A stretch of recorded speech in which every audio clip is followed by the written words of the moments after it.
Capítulo 5. As finanças dos casais com filhos. A chegada dos filhos é a fase da vida em que o planejamento financeiro se torna imprescindível. Se nada a respeito disso vinha sendo feito até então, esse é o momento de iniciar, mesmo que seja um pouco tarde para atingir sonhos mais ambiciosos. Neste capítulo, trato dos benefícios do planejamento, não apenas para conseguir pagar as contas no final do mês, mas também para garantir a capacidade de bancar gastos cuja frequência e intensidade aumentam à medida que os filhos crescem. É preciso manter sempre em mente a necessidade de equilíbrio entre os gastos com bem-estar e a capacidade de manter esse bem-estar no futuro. Casais que não cuidaram antecipadamente do encarecimento da formação dos filhos sentirão lá na frente uma pressão muito forte sobre o orçamento familiar. Eles correm o risco de ver os gastos com o seu bem-estar serem substituídos pelos gastos com a educação dos filhos. Esse é um dos aspectos da chamada crise da meia-idade, o preço que se paga por não manter a vida em equilíbrio. O dinheiro está diretamente relacionado aos conflitos dessa fase. Dois caminhos opostos podem criar medos e conflitos da mesma natureza. 1. Casais que passam o tempo gastando tudo o que ganham e assumem padrões de vida acima do ideal, percebem nessa fase o erro que cometeram. Com um padrão de vida que consome toda ou quase toda a renda, não há perspectivas de formar uma boa poupança daí em diante. É quando o casal começa a abrir mão de propriedades e bens para criar reservas. Com isso, o padrão de vida cai. Casais excessivamente preocupados com o futuro, que poupam tudo o que podem para a aposentadoria, percebem nessa fase que uma vida mal vivida faz com que a saúde para curtir a aposentadoria não seja esperada. A mesquinharia excessiva tira o pique para viver momentos de prazer. Nem 8 nem 80. O desafio é encontrar ao longo do tempo o meio termo, o nível de poupança ideal que viabilize uma vida saudável e bem vivida, tanto na fase produtiva quanto na fase de retiro. Daí a importância não só de formar reservas para os gastos com a educação dos filhos, mas também de investir em lazer, em momentos a dois, na convivência com os amigos. Invistam mais em vocês e em seu relacionamento. O futuro agradece. A família aumentou, o que muda? A vinda do primeiro filho traz mudanças à vida do casal tão ou mais significativas do que o casamento. Muda completamente a responsabilidade dos pais em relação à sua vida profissional e familiar. Mudam também os gastos da família. O tempo de lazer diminui muito. Na verdade, o lazer em si muda. Os hábitos voltam-se muito mais para o lar. Naturalmente, os gastos com lazer são substituídos pelos gastos com os cuidados do bebê. Mas essa não é simplesmente uma questão de substituição de despesas. O lar recebe uma pessoa a mais para alimentar, vestir, abrigar. Os gastos com o supermercado praticamente dobram, agora incluindo fraldas, produtos de higiene e alimentos especiais. Aumentam as despesas com vestuário, renovado com frequência impressionante, sem contar os equipamentos de segurança, como carrinho de bebê e cadeirinha para o carro. É preciso acrescentar um novo plano de saúde ao orçamento. Para os pais que trabalham, há também a necessidade de contratação de uma babá. Quem não contrata uma babá tem ao menos de presentear os parentes que se dispõem a cuidar da criança. É uma verdadeira revolução no orçamento. Se ele estava apertado, agora ficará mais. Se havia grandes folgas para investimentos e luxos, provavelmente essas folgas diminuirão bastante ou desaparecerão. Obviamente, os primeiros gastos a cortar são aqueles com luxo. Será impossível abrir mão dos jantares a dois, das saídas com os amigos, das comprinhas extras para satisfação pessoal? Claro que sim.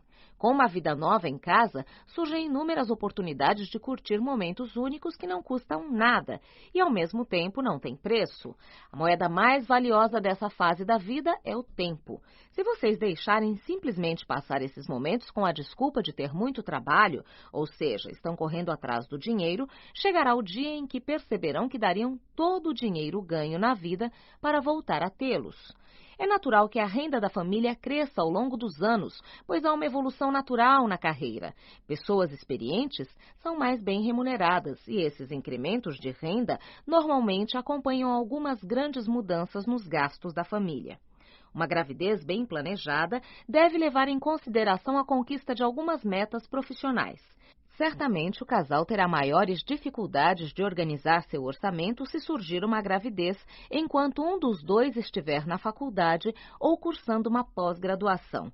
Felizmente, a sociedade aprendeu a reconhecer o diferencial das qualidades femininas nas diversas atividades profissionais. A maternidade tende a não ser mais vista como empecilho à contratação de mulheres para cargos de gestão.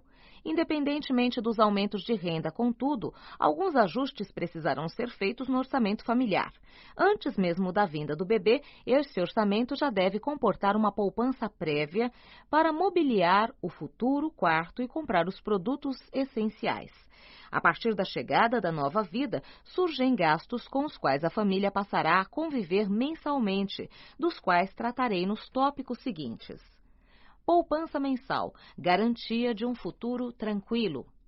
Acredito que a maior preocupação dos pais em relação aos filhos é conseguir proporcionar-lhes um futuro seguro e tranquilo. O melhor caminho para atingir esse objetivo é garantir-lhes uma boa formação de caráter, intelectual e física. O restante vem automaticamente, é o que dizem. Sou eternamente grato a meus pais quando olho para trás e vejo que ambos não mediram esforços para me proporcionar uma boa formação. Meu pai sempre procurou assegurar uma educação de boa qualidade, o que me permitiu estudar nas melhores faculdades do país. Minha mãe sempre me incentivou a me alimentar de forma saudável e me forçou a praticar esportes. Hoje tenho boa saúde e formação exemplar, graças a eles. Um dos maiores presentes que uma família pode dar a seus filhos é a garantia financeira de poder estudar ou abrir o próprio negócio. Que tal formar uma poupança para garantir a faculdade de seu filho? Provo pelo exemplo abaixo que esse é um caminho viável para qualquer família, desde que exista planejamento. Quanto antes se decidirem por esse caminho, mais fácil será para os pais atingir seu objetivo. Uma boa faculdade custa centenas de reais por mês, mas se os pais resolverem investir R$ 50 todos os meses, nota de rodapé 19, sempre corrigindo o valor pela inflação, começando na data de nascimento do filho e obtiverem um rendimento líquido de 10% ao ano, nota de rodapé 20. Quando usei esse exemplo no livro Dinheiro, os Segredos de Quem Tem, muitos leitores consideraram otimista a taxa líquida de 10% ao ano.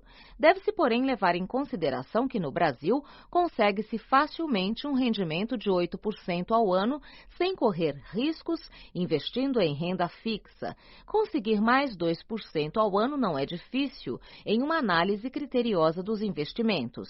Será mais fácil ainda à medida que a poupança total acumulada for aumentando e proporcionando acesso a fundos melhores. Muitos pais optam pela caderneta de poupança e perdem muito com essa escolha, pois a rentabilidade real não chega sequer a 8% ao ano. Fim da nota. Haverá cerca de R$ 28.800, atualizados pela inflação, na poupança do filho quando ele completar 18 anos, o suficiente para garantir os primeiros anos de faculdade.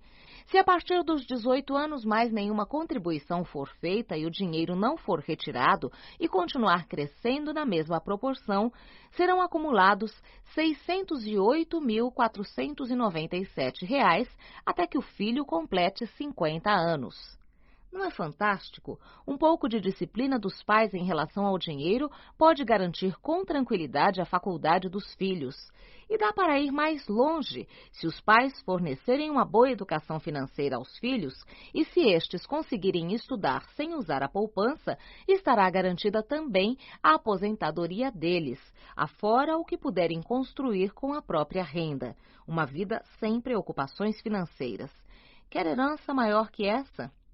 Uma coisa é certa, os filhos poderão escolher com liberdade sua carreira quando perceberem que há segurança para correr riscos. Pessoas que escolhem a profissão pela paixão e não pela necessidade de dinheiro, geralmente são aquelas que se destacam em sua área. Corram atrás de seus sonhos e o dinheiro virá atrás. Planos de previdência e seguros.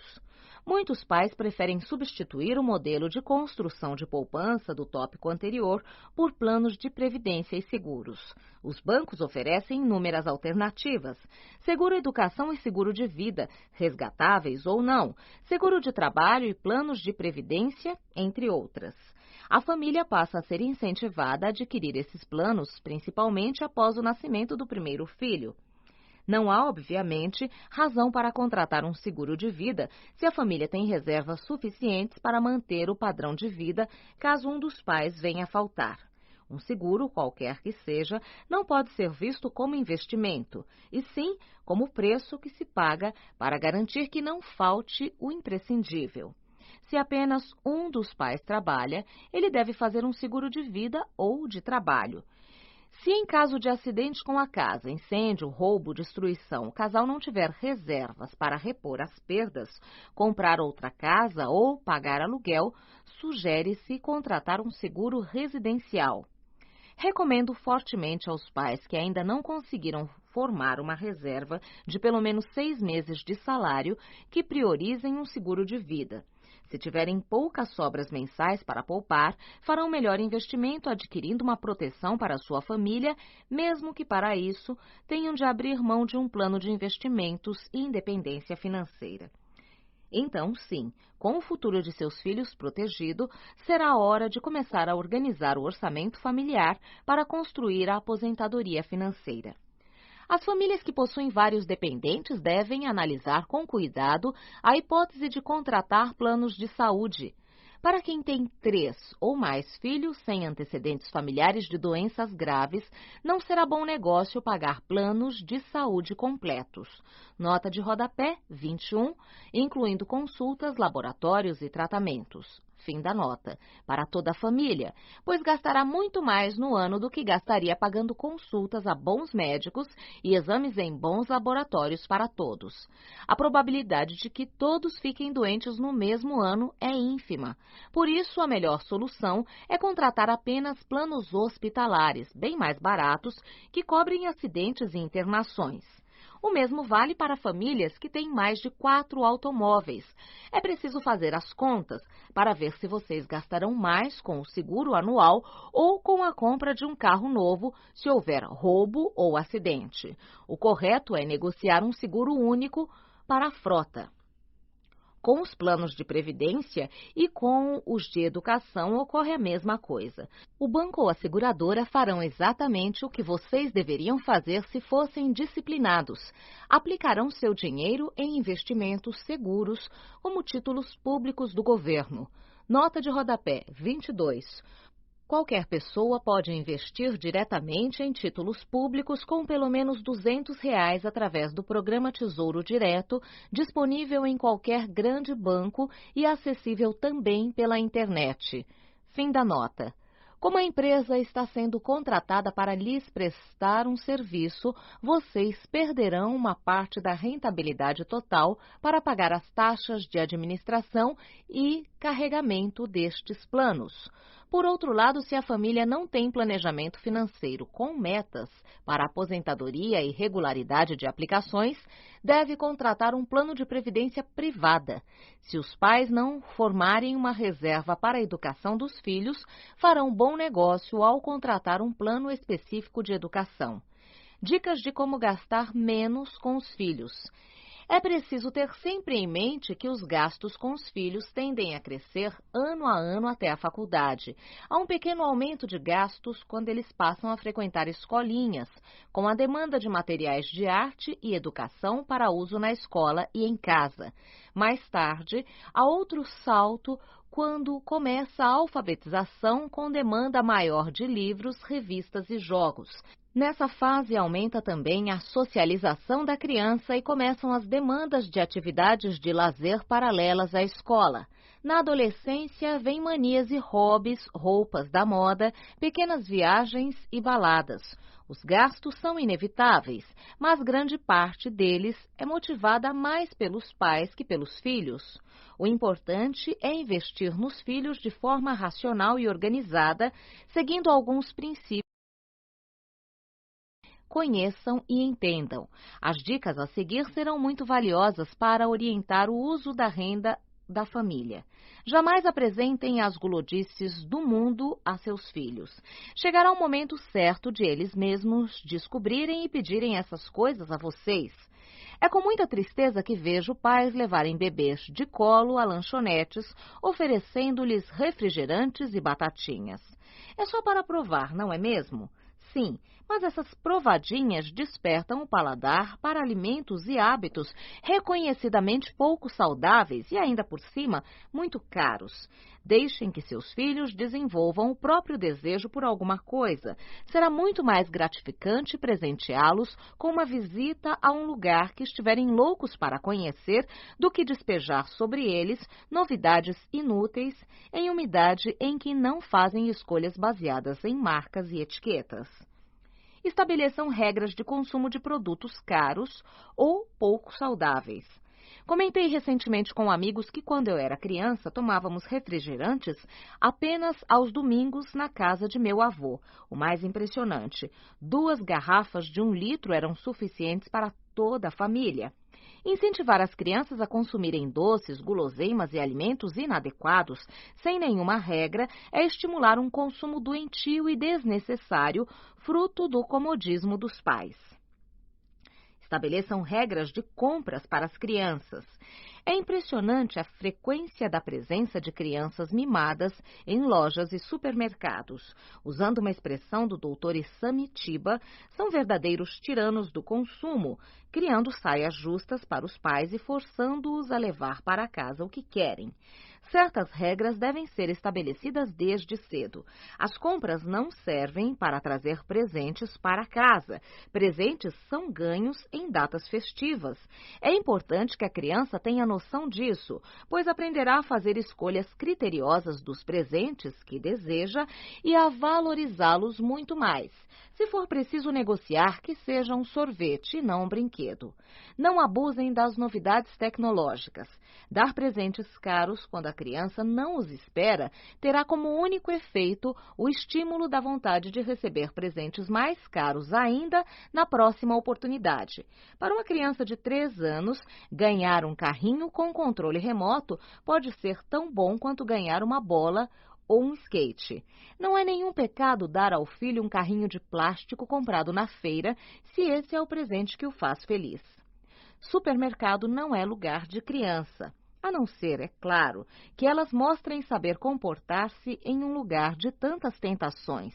A técnica de fazer compras com listas vai por água abaixo quando temos uma criança ao nosso lado que parte o nosso coração com aquela expressão de quero tanto. As embalagens são feitas para criar esse efeito, isso é normal. Convencer uma criança do que cabe e do que não cabe no orçamento é difícil, portanto, será melhor deixá-la com alguém. Ensinando pelo exemplo, o comportamento financeiro dos pais. Alguns investem em imóveis porque ouviram falar que isso é seguro. Outros não investem em ações porque um parente já perdeu muito dinheiro com elas. Muitos gastam mais do que podem na compra de um automóvel porque seus amigos têm carros de alto padrão. Será que eles também não estão atolados em dívidas? Quero dizer com isso que muitas das decisões que tomamos em relação ao dinheiro decorrem de hábitos nem sempre saudáveis que imitamos da maioria das pessoas que conhecemos. Isso seria ótimo se estivéssemos rodeados de milionários, mas o Brasil é um país de pobres. O mesmo tio que o orienta a comprar a casa própria por segurança pode ser mais um do time de pessoas que sofrerão com a queda do padrão de vida na velhice, dependendo dos filhos para pagar tratamentos de saúde.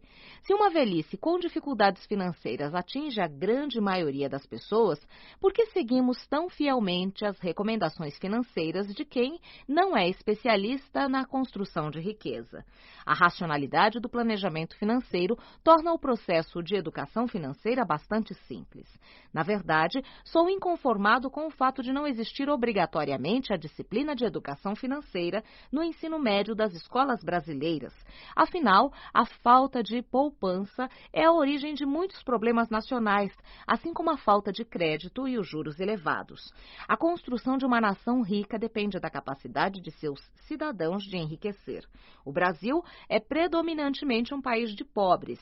Por que então não incluir a educação financeira no currículo básico da formação dos cidadãos? Já que a matéria não é ensinada na escola, em casa os pais devem discutir abertamente com os filhos as decisões sobre dinheiro, investimentos e planejamento para o futuro, explicando, por exemplo, abre aspas, estamos abrindo mão de coisas que gostaríamos de ter agora para tê-las no próximo ano sem atrapalhar nossas contas. Fecha aspas. A conquista de um luxo deve ser comemorada. Abre aspas. Valeu a pena guardar dinheiro por um ano, pagamos bem menos por esse televisor do que se o financiássemos. Fecha aspas.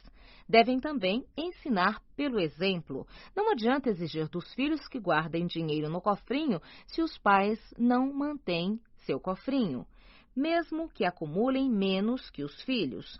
Não adianta pedir para economizar energia elétrica e deixar as luzes acesas na casa inteira. Uma boa oportunidade de estimular nos filhos um bom relacionamento com o dinheiro é levá-los às compras e, diante de um pedido, dar a eles alguns trocados para comprar o que quiserem, deixando claro que não poderão pedir mais nada. Muito provavelmente vocês notarão surpresos que o dinheiro dado aos filhos estará intacto no final das compras, talvez guardado para comprar algo mais valioso no futuro. Essa é uma lição financeira fundamental, a de que existe um custo de oportunidade no dinheiro, e eles aprendem sozinhos sem precisar de calculadora. Muita atenção à justiça financeira. Na hora de presentear, talvez um dos filhos queira algo que custe menos da metade do presente que o outro deseja. Um quer uma bola de borracha e o outro quer um carrinho com controle remoto. Evitem tal discrepância, pois quando ambos crescerem e a noção de valor se tornar mais apurada, tais diferenças poderão criar a impressão de injustiça ou de preferência arbitrária por um dos irmãos. A igualdade de valores percebidos é importante para evitar cobranças inconscientes no futuro. À primeira vista pode parecer muito difícil lidar com tantas variáveis. Mas, lembrem-se, é uma questão de maus hábitos em relação ao dinheiro. Quanto mais o casal discutir as questões financeiras e o valor intrínseco, nota de rodapé 23, valor intrínseco é um conceito econômico que vai além do preço, envolvendo também o benefício que o bem traz a quem o usa. Quanto mais desejado for um bem, maior será seu valor intrínseco. Fim da nota. De bens adquiridos, mais naturais se tornarão suas decisões em termos financeiros. Riqueza é também uma questão de hábito. A educação financeira dos filhos. Outra forma de incentivar a educação financeira é através de práticas cotidianas, simulações do dia a dia dos adultos. É disso que as crianças gostam. Ensinar fianças com fórmulas de matemática financeira, mecânica dos juros e simulações numéricas traz o risco de cultivar a aversão por finanças na cabeça das crianças.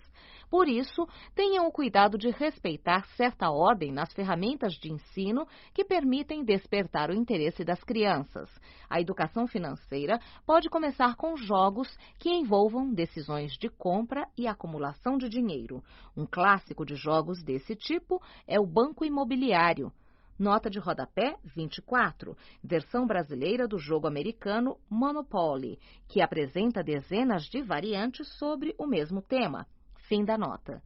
Os pais podem facilitar para os filhos a percepção dos aspectos financeiros do jogo com comentários do tipo: é igualzinho à vida real, ou seu avô ficou muito rico assim, acumulando dinheiro e investindo em imóveis. O segundo passo na educação financeira seria dar permissão aos filhos para imitar os adultos em situações de escolha e compra com recursos limitados. Pedir a ajuda dos filhos, por exemplo, para montar o orçamento de uma festinha de fim de semana ou das próximas férias. A etapa seguinte seria estimular a responsabilidade pessoal. Talvez seja este o maior objetivo de propor uma mesada aos filhos. Eles aprenderão bastante quando perceberem que seus recursos são escassos. Finalmente, a participação da criança, nesse caso já adolescente, nas decisões sobre o orçamento doméstico de toda a família, o acompanhamento mensal dos custos da casa e o monitoramento de algumas contas de poupança para atingir certos objetivos, como uma viagem, proporcionam um excelente aprendizado sobre as finanças de uma vida independente.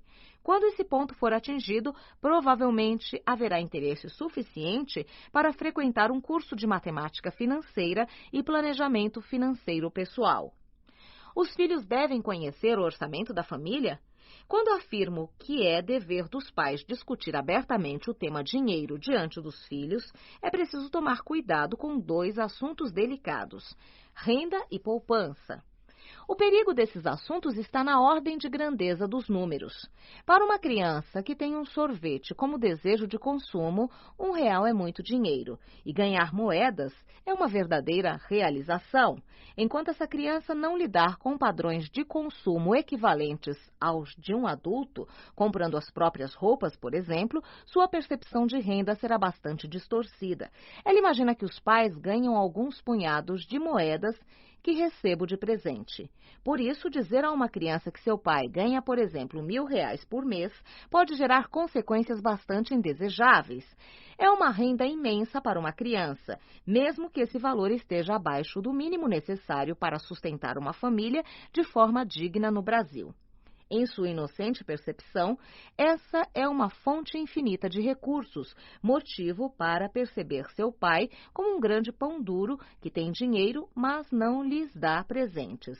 Motivo também de conversa e esnobação diante dos colegas, o que pode chegar aos ouvidos de outros pais. Quando eu era pequeno, imaginava que meu pai ganhava muito dinheiro. Afinal, tínhamos 2 carros e passávamos o Natal com a família toda reunida em casa. Presentes não eram frequentes, mas não faltavam em meu aniversário nem no Natal. Com o tempo, descobri que ele ganhava muito mais do que eu imaginava, mas muito menos do que precisava para oferecer aos filhos o padrão de vida que gostaria. Como ele mantinha esse segredo? Ao fazer a fatídica pergunta de quanto meu pai ganhava, eu ouvia: é segredo de Estado, uma resposta definitiva, principalmente na época do governo militar. Pelas mesmas razões, não se deve discutir sobre a poupança da família nem o planejamento para a independência financeira enquanto a criança não tiver maturidade para entender conceitos como aposentadoria e expectativa de vida. Na verdade, não existem motivos para expor esse assunto aos filhos para evitar falsas expectativas. O melhor momento para saber que há uma boa herança a receber é quando não se precisa mais dela. Antes disso, há grandes chances de destruição do patrimônio familiar. Outra fonte de interpretações indevidas é o uso de cheques e cartões. Para crianças mal orientadas, fica a impressão de que basta fazer um cheque ou entregar um cartão que se pode comprar qualquer coisa de qualquer valor. 3 lições simples evitam esse tipo de problema. Em casa, encontrem uma oportunidade de explicar como funciona o cheque ou o cartão de crédito. Hoje iremos usar o cheque nas compras porque guardamos um dinheirinho no banco. Na loja, deixem bem claro à criança que estão fazendo um cheque porque tem aquele dinheiro no banco e quando o lojista apresentar o cheque ao caixa, vai receber o dinheiro que vocês deixaram lá.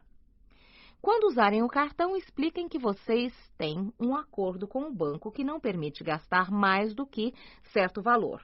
No caso, o limite de crédito, cujo valor não deve ser revelado. Se a criança perguntar sobre o real valor, digam que é bem menos do que vocês ganham. Fica então a dúvida. Se não é saudável revelar todos os valores aos filhos, como ensinar planejamento financeiro e orçamento doméstico? Sugiro que se aproveitem projetos familiares específicos para pôr em prática a educação financeira, como no exemplo abaixo. Ao planejar as férias escolares, é possível e recomendável abrir a discussão para todos os membros da família que já conheçam matemática básica. Com alguns meses de antecedência, pode-se criar a expectativa de uma gostosa viagem de férias. Após o levantamento de custos, os pais montam uma relação de quanto gastarão com gasolina e pedágios, ou passagens e pacotes de viagem, alimentação, diversão e, se for o caso, hospedagem. Tenham certeza de que as crianças se interessarão por esses números, afinal são somas grandes para os padrões de consumo delas. Digam quanto pouparão por mês para conseguir os fundos para pagar a viagem. Contem com os juros de uma aplicação para mostrar que guardarão menos do que o necessário, já que o banco pagará uma parte das férias. Aí está uma oportunidade de explicar como os bancos funcionam. Alguns meses depois da primeira aula, montem uma planilha que mostre quanto pouparam e quanto receberam de juros. Festejem juntos a concretização das metas que possibilitarão a viagem. Com isso, as crianças aprenderão conceitos que, para elas, são tão repulsivos quanto juros, orçamento, planejamento e investimentos. E o melhor, sem ter de estudar. Como lidar com a mesada? Quanto maior for o convívio social de uma criança, maior será a necessidade de um caixa regular para pagar contas diversas. Essa é uma demanda que surge do próprio grupo social da criança. Se todos vão juntos ao shopping center assistir a um filme no cinema, normalmente o dinheiro do ingresso não é suficiente. Há sempre a compra de alguma guloseima ou de algum acessório da moda. Se seu filho não acompanhar os hábitos do grupo, poderá sentir-se deslocado. Se não houver convívio social intenso, se a criança, por exemplo, fizer parte de um grupo de atividades frequentes, como um time esportivo ou uma equipe de dança, a demanda de dinheiro extra não será regular. As prioridades do grupo são outras. Conceder ou não mesada é uma opção que deve ser discutida preferencialmente entre pais e filhos. Normalmente, a ideia da mesada parte dos filhos, inspirada no exemplo de seus colegas de escola. Uma alternativa é propor aos filhos que peçam os recursos necessários para atender suas necessidades de consumo.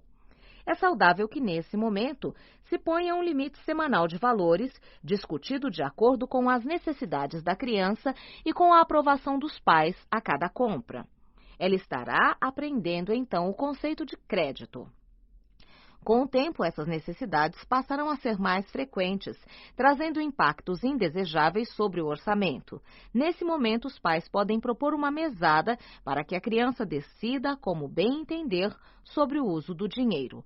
O novo conceito aprendido é o da responsabilidade financeira. O valor da mesada deve ser debatido com base num orçamento. O ideal é que todos se sentem e discutam o que os filhos gostariam de fazer se tivessem o próprio dinheiro. É necessário mencionar tudo, como guloseimas, refeições fora de casa, acessórios da moda, cinema, passeios com os amigos e compra de revistas e gibis, entre outros gastos. Dependendo do grau de independência que os pais oferecem aos filhos, pode-se incluir também compra de vestuário, custeio de atividades de lazer e decoração do quarto. Feito o orçamento, deve-se negociar um corte desses gastos. A mesada não deve pagar tudo que os filhos desejam comprar. Eles devem entender que o orçamento é limitado e que os pais também adiam algumas escolhas para obter outras.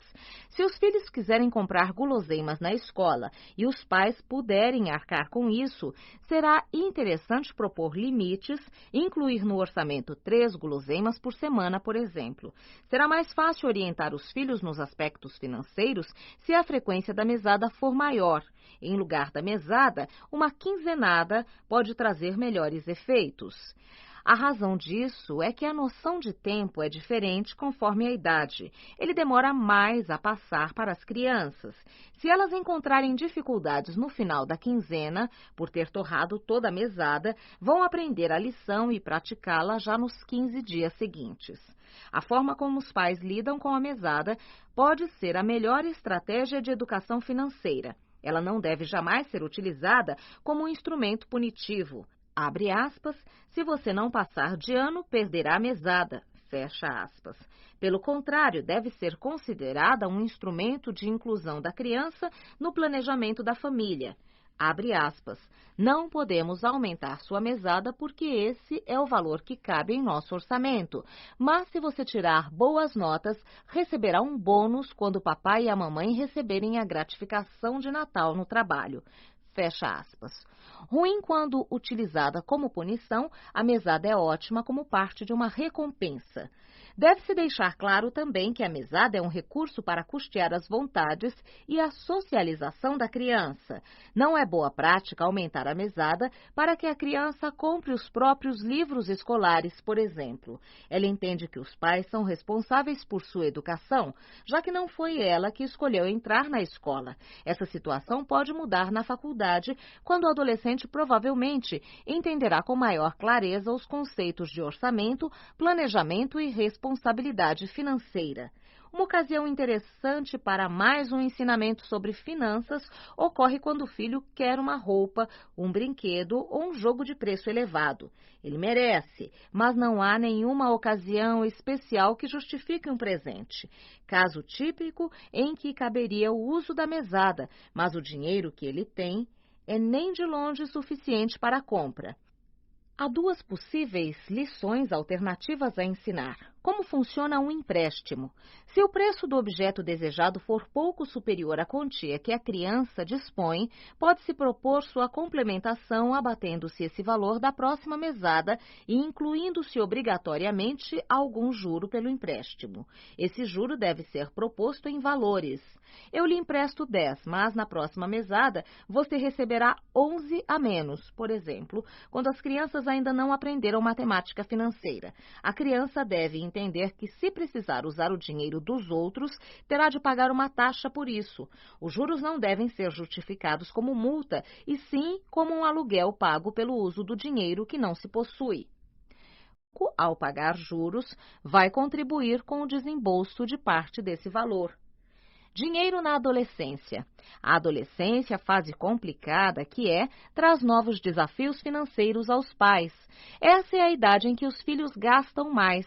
Aumentam os preços da mensalidade escolar, do material didático, dos presentes e dos hábitos de lazer.